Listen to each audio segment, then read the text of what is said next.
Hi అండి, welcome to my channel. నా video చూసిన ప్రతి ఒక్కరూ ఛానల్ అయితే సబ్స్క్రైబ్ చేసుకోండి, అలాగే లైక్ ఇచ్చి ఏదో ఒక కామెంట్ చేయండి. ఈరోజు వీడియోలో చేపల పులుసు ఎలా ప్రిపేర్ చేసుకోవాలో చూసేద్దాం. ఈ చేపల పులుసును ఒక్కొక్కరు ఒక్కొక్క విధంగా చేస్తూ ఉంటారు. ఈరోజు మీకు మా అమ్మ చేసిన పద్ధతిలో చేసి చూపిస్తున్నాను. చాలా టేస్టీ అండ్ సింపుల్గా ఉంటుంది. ఒకసారి ట్రై చేసి చూడండి. అయితే మనం ఈ ప్రాసెస్లోకి వెళ్ళిపోదాం. నెక్స్ట్ మనం పెద్ద నిమ్మకాయ సైజ్ అంతా అంటే 40 గ్రాముల దాకా చింతపండు తీసుకుందాం. ఇప్పుడు చింతపండుని గిన్నెలో వేసుకొని ఒకసారి వాష్ చేసుకొని అందులో మళ్ళీ వాటర్ పోసుకొని నానబెట్టుకోవాలి.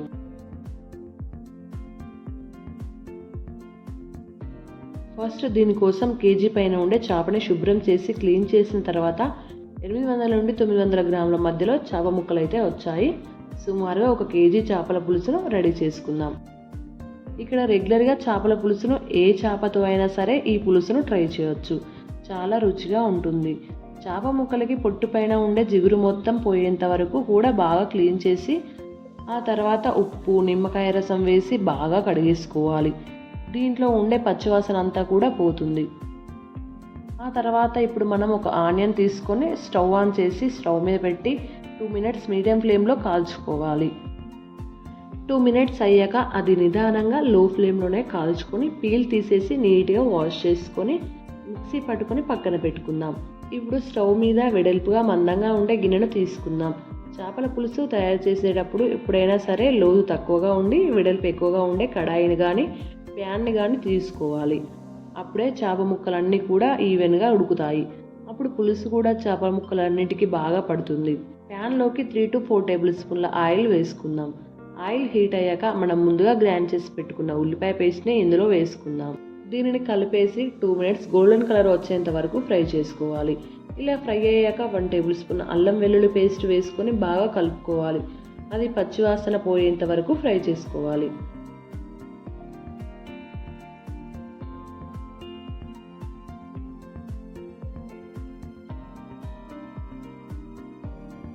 అవి 2 చక్కగా ఫ్రై అయ్యాక 1 టేబుల్ స్పూన్ పసుపు, 3 టేబుల్ స్పూన్ల కారం, 1.5 టేబుల్ స్పూన్ల ఉప్పు వేసుకొని ఒకసారి బాగా కలుపుకోవాలి. మనం చింతపండు క్వాంటిటీ ఎక్కువ తీసుకుంటున్నాం కాబట్టి చేప పులుసులోకి కారం కూడా ఎక్కువ పడుతుంది. మీరు తీసుకునే కారం స్పైసీని బట్టి క్వాంటిటీ అనేది తీసుకోవాలి. ఈ పులుసులోకి కారం, ఉప్పు, పులుపు కరెక్ట్గా సరిపోతే కనుక అద్భుతంగా ఉంటుంది.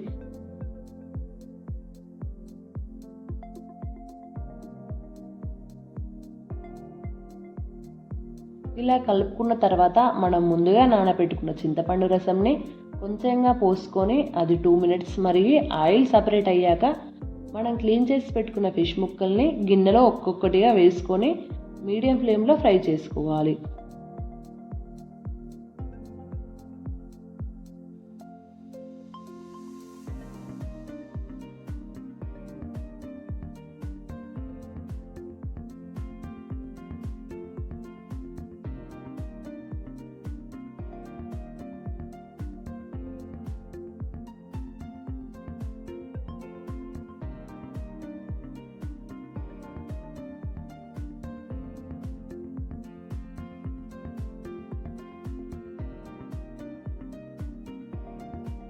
మనం ఈ టైంలోనే చేపల ముక్కలను నార్మల్గా గరిటెతో కలిపేసుకోవచ్చు. ఆ తర్వాత చేప ముక్కలు కలపడానికి గరిటె యూజ్ చేయకూడదు. చేప ముక్కలు వెంటనే ఉడికిపోతాయి కాబట్టి సాఫ్ట్గా అయిపోయి తునిగిపోయే ఛాన్స్ ఉంటుంది. ఇలా వేసుకుంటే ముక్కలకి కారం, చింతపండు రసం, ఉప్పు అన్నీ బాగా పడతాయి కాబట్టి 3-4 నిమిషాలు ఫ్రై చేసుకోవాలి.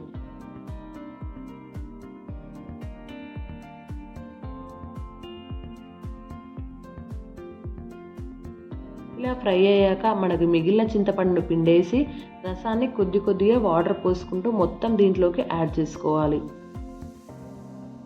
ఆ తర్వాత ముక్కలు మునిగేంత వరకు వాటర్ తీసుకున్నాను. మీకు ఇంకా గ్రేవీ కావాలనుకుంటే ఇంకా వాటర్ని కూడా యాడ్ చేసుకోవచ్చు. అంటే నాకు 800 నుండి 900 ml వాటర్ సరిపోతుంది కాబట్టి నేను అంతే తీసుకున్నాను.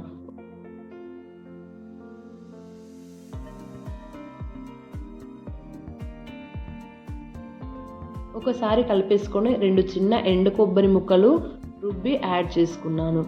ఈ కొబ్బరి ముక్కలు వేసుకుంటే టేస్ట్ బాగుంటుంది. మీకు వద్దనుకుంటే స్కిప్ చేసుకోవచ్చు.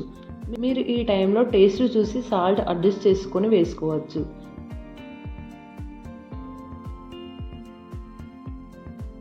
ఇప్పుడు మూత పెట్టేసి పులుసును కాస్త పొంగొచ్చేంత వరకు 10 నిమిషాలు మీడియం ఫ్లేమ్లో మరగనివ్వాలి.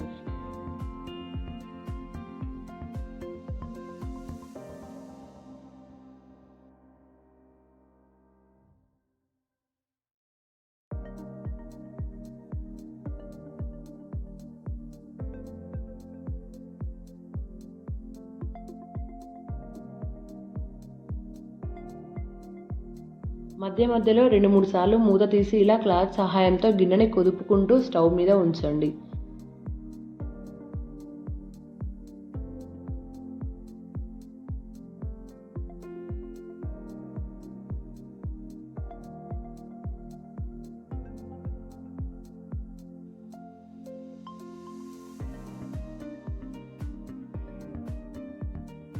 చేప ముక్కలు అన్నీ చక్కగా ఉడికిపోయాక 1 టేబుల్ స్పూన్ ధనియాల పొడి, 1/2 teaspoon garam masala, 1/2 teaspoon మెంతి పొడి. ఈ మెంతి పొడి మాత్రం తప్పనిసరిగా వేసుకోవాలి. దీనికి మెయిన్ మసాలా ఇదే. ఇలా అన్నీ వేసుకొని మళ్ళీ ఒకసారి క్లాత్ తీసుకొని ఇలా గరిట యూజ్ చేయకుండా కలుపుకోవాలి.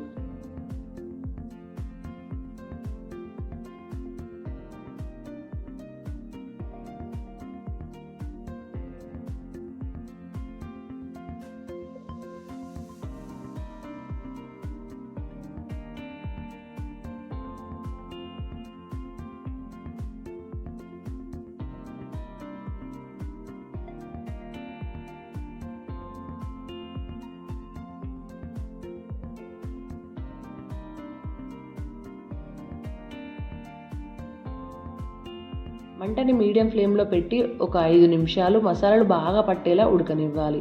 ఇలా ఉడికిన తర్వాత కట్ చేసి పెట్టుకున్న కొత్తిమీరను యాడ్ చేసుకొని 2 మినిట్స్ తర్వాత స్టవ్ ఆఫ్ చేసుకోవడమే.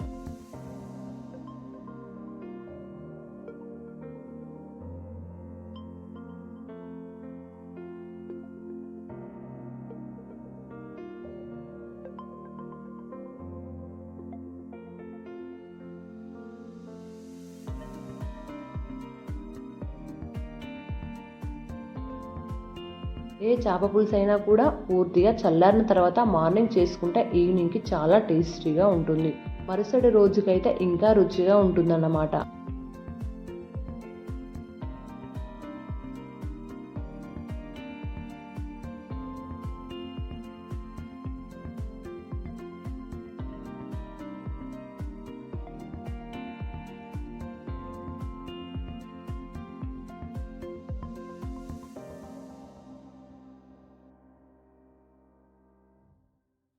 అంతేనండి, ఈ చేపల పులుసు చాలా ఈజీగా చేసుకోవచ్చు.